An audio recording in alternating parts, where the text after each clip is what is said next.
I've got to do a quick review on this Mandela Effect called the Automan.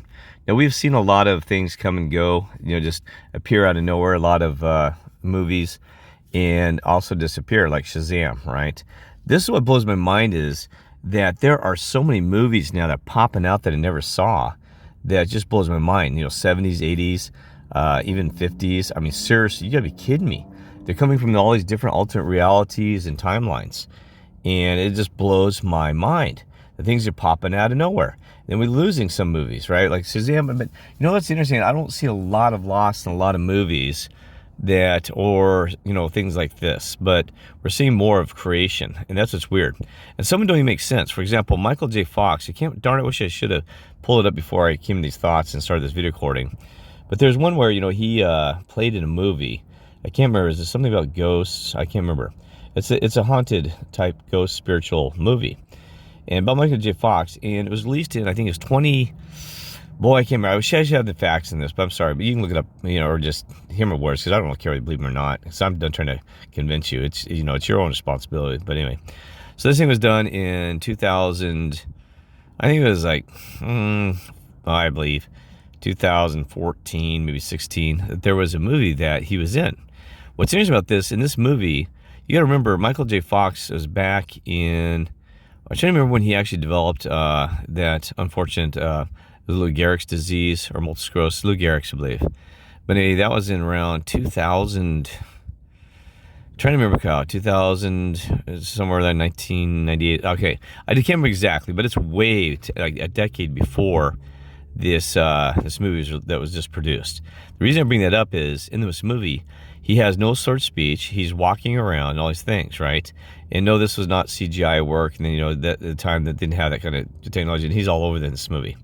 My point is, how is it possible that Michael J. Fox is playing in a movie that was released in 2014 or, no, 16, sorry, 2016, well, that area, that it shows no signs that he has the disease, okay? Way after he had it, in fact, right? So we know that there's weird anomalies or truths or realities. But I mean, so I brought this up. So I've seen a lot of movies. I mean, I don't want to go to the list, just coming out of nowhere. I mean, there's so many movies now.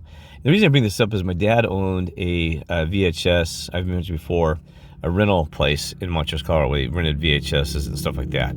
So I used to go through the catalogs, and I saw every single movie, because my dad would go, somebody asked me, and I was younger, said, can you go through this to see which ones we should rent? Right, and the ones that I should buy or lease, because they usually buy or lease. When should I buy or lease to rent out at the video store, right, in Montrose, Colorado? So, I'd go through those, and these movies I never saw them, and there's no way they went on my list, because you got to realize during the height of the VHS and all that stuff, you could order anything. I mean, just off the wall stuff is like crazy stuff. I mean, foreign movies even, right? They had my dad has whole sheets of paper they go through, right?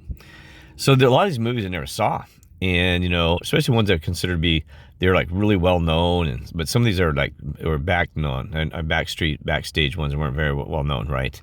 Lower rated, B's or whatever the movies, right? Okay, so Automan was interesting because this TV series came up, and I'm telling you, I was a tech nerd or wannabe back when I was in this age with this. Now, this wouldn't have been on VHS, but I watched TV, and I used to actually hang around. There was a club they had I'm having some with this. They had a computer club that had like gentlemen who were 58 to 60 years of age, all the way down to, I was probably one of the youngest, to a couple teenagers in Montrose, a small town. But they had probably like 25, 30 members that were consistent. Other ones would just pop and come and go. Well, anyway, these people are all serious. I mean, they talk about computers, this and that, and American Online, about who's getting access, checking temperatures. And one guy even set up a local dialer you could call his home back then on his modem, and he had a separate telephone line to answer, and it'd tell you the current temperature in our town. That's crazy, right? This guy's really dedicated. It's kind of cool back then. It'd tell you temperature and just basic stuff like that, weather, temperature, and that was like that. So he almost created his own little local American Online, but didn't charge you for it, right? And so it's kind of cool to talk to his computer. I'd mess around with it. Well, so I said these people were just not nerdy, just very intelligent. Nerd is a hard time, because some of you picture guys classes. These people are just very smart, right? So anyway, I mean, they never mentioned this. And I guarantee you all the conversations in our meetings, somebody would have brought this one up, right? Automan. Because I'm saying this thing is like Tron way before the time. I'm not kidding. They said, because Tron, when that was introduced, I remember Tron when that movie came out, I was blown away. This thing predated Tron, okay? So it's kind of crazy how Tron, this thing, even the technology that they did for a TV series of this thing was mind-boggling compared to what was released in the Tron movie. Because this thing had they had the Tron cycles. And this thing had, in that day, in 1983 here, it had airplanes and all that stuff. And his suit was so far advanced. I mean, they should have used the suits from these guys in this TV series for the movie. Because, and here's what's crazy about that. There must have been a cross agreement, because you would have been sued if you don't have agreements on a TV series with the movie. Because we saw that where, that kind of mean and rotten individual, who started Star Wars, right? Yeah. Guess what he does? He sued Battlestar Galactica the first one. He said that the suits were too close to his Star Wars, and he won, lawsuits over that. And they're not that close. I mean, come on. I mean, it's like a spacesuit, so a spacesuit. So, you know what? He's another thief. George Lucas, yeah. Lucas, you are a filthy too. They all, I know more about the background of Lucas. I actually met a guy that actually helped, was one of the designers that you see those stages, actually the models. He created the model. I met the guy. He actually created the models that you see, like the Empire Strikes Back with all these spaceships and starships. He was the key designer of all those. Put the models together and put them on stage. I'll put that in a different story, right? I met the guy. And the stuff that he said that, I'm not trying to judge people. We don't know them personally, right? And they can change. But my gut feeling is Lucas was another one of those filthy individuals that really just ripped his way up to the top. Kind of gross, right? Anyway, so that was your Lucas. Now, here's the thing is, so I'm saying whoever produced had to be the same producers or the same studios or stuff. Otherwise, they would have sued, because this thing is way close to Tron. It is so close, it blows my mind.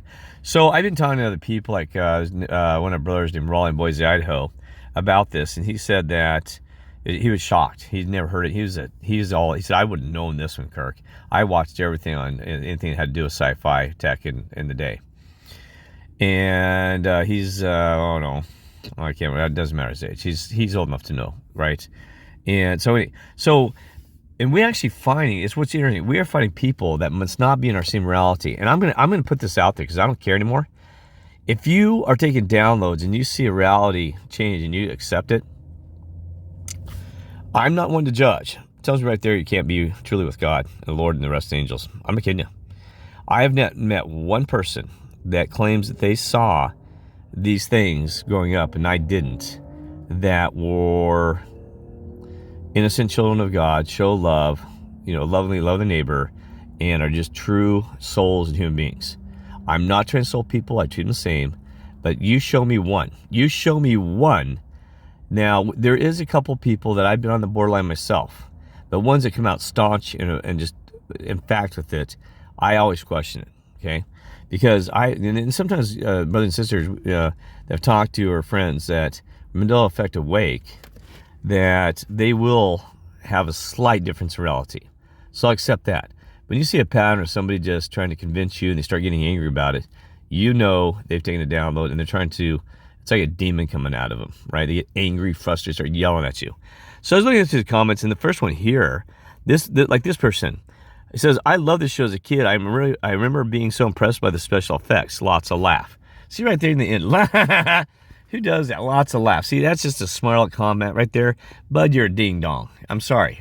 And now if you do that, talk like that, that's fine. But it's just, I'm not trying to insult them. I can tell already it's somebody who's they're joking around, screwing around anyway.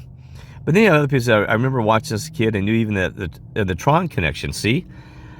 How would you know it? I like this person. They were really creative in the 80s. So here, if these people are here, they were already here in this damn world. That's what we discovered. We are living amongst the damned. This is the last chance of these people. I'm not kidding you. I think that's why we're here, is to help them and also to help ourselves and become better for our God and our Creator. Because I am telling you, folks, we are living amongst the damned. The NPC, souls, what do you want to call them? They have been damned. And I hope that I'm not damned. That's why I'm trying to do the best I can and be most respectful I can to the Lord, the Father, the angels, and all them, to do the best job I can. Not just because I want to be saved, because I truly want to help. I volunteered for this. I believe I did. And I can go back and back on that. I made a commitment that I would do this until the damn earth explodes or that somebody shuts the door. Okay? Anyway. And also because I wanted to help the Lord and his stuff, and because it's a long story. You've seen my previous videos. Anyway, I love this show back in the day. There you go. The 80s, a happier time. Somebody said I completely forgotten about this. Probably because you took a download. You ever see people do that? They'll take a download in front of you. They'll say, yeah, there was 4 people in the car, and they'll send them quickly. Oh, no, it was 6. I'm sorry, I misremembered. You took a download. See, and so you gotta really be careful. But anyway, so some of the, I'm not going to go on about proving it to you. You can go through the other comments, not in this link. Other, when talk about the trailer and stuff, people said, I never saw this. I can't believe this. I mean, seriously. There are people, you know, I don't know. And there's no way. This would have been so blown out the door, something that this far advanced, that, yeah, special effects were lit in even today's standards. See? I mean, seriously, the special effects are mind-boggling. You know, I said, Roll, I said, I don't even know how they produced this back then. The cost to do this, because even when Star Trek, The Next Generation came on later, they're especially pretty good, you know, but for the time, the era, and the technology, this thing would have been pushing tons of dollars to develop it. To invest that much in this thing, and it only ran for a season or something, or whatever it was. I think it was a season, maybe 2, whatever it was. They would have been upside down a lot of costs. That's what I'm saying. This whole world's fake. Well, it doesn't matter. So I'm going to play this for you a little bit, and I'm going to quit going on about it because I thought I was going to make it short. You know, like, well, Cochran had all this about this Automan and all these other topics. You know, and I'd be honest, I really don't care about the Mandela Effect that much anymore, other than maybe it's interesting and trying to piece why. I can explain it to you in the software with Brian the other day with our Mandela Effect group, the meetup. We discussed this. We discussed a lot of things offline that people thought we just is constantly just having fun. It is fun actually talking about this. And not that we're having fun, that we didn't actually have serious conversations. We did. We had very serious, well down conversation. I talked about how it's kind of like a software field. We have all these branches, different timelines, realities, or merging code and bring it back to make a main theme, and it's called cherry picking on stuff. And so I explained to them from a software standpoint, that's kind of what we're seeing going on is true. And I'll actually do a video about that to explain to you how this world basically is a simulation. And but it's real though. There's God created all that stuff. When I say simulation, don't think, oh my God, well, it's just in a box.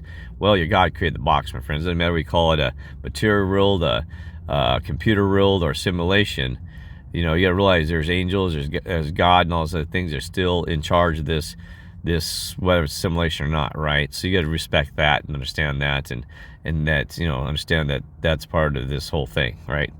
So anyway, so I'm gonna play that, but anyway, sorry, I sure wish this show would have aired on me TV. Anyway, yeah, they could make a movie. Oh, I don't know, I haven't seen it, so I can't judge it. So maybe the plot ones are terrible. I don't know. I mean, there's just so much. I don't want to go up it, but it blows my mind. And see, that's the thing is, too, you won't find these uploads that occurred, like, they'll always occur after 2015. We saw a major shift in Mandela Effect. You know, I know YouTube's been around a lot longer, folks, and they don't wipe out the archive of those things. So it's funny you don't find one, you know, like 2000, whatever, you know, 2004 or 6. Anyway, all right, so I'm gonna play this, and so here's the Automan. Just show you brief. I'm not gonna play the whole thing, just real quick. So Automan.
You kidding me? Do you see that?